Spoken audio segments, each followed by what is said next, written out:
The tone of the questions raised in this program may suggest an air of doom and gloom, but I'd like to suggest that there's an alternative way of seeing things.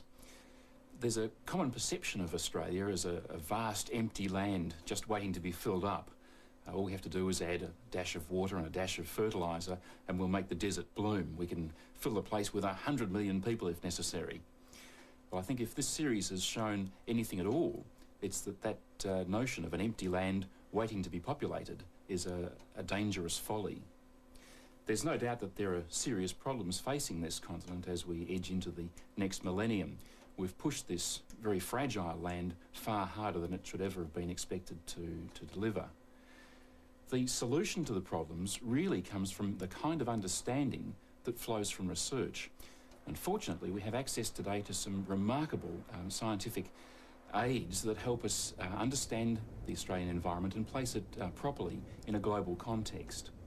So the application of remote sensing images and the ability to run these on a personal computer at home ushers in what I see as perhaps the friendliest interaction between the scientific community and the people on the land since the Industrial Revolution.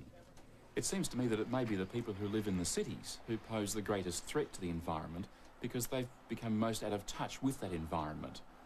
In the grey world of economics, it's extremely easy to see the environment as just another factor that can be shuffled around with all the other variables in those economic equations to maximise profits. But there is a fundamental flaw in that line of reasoning because it turns out that most methods of calculating GDP, for example, take no account at all of environmental variables. Now, if a country such as Australia can remove all of its trees, pollute its rivers, salinate its deserts, and still come up with a healthy GDP, then there's something fundamentally wrong.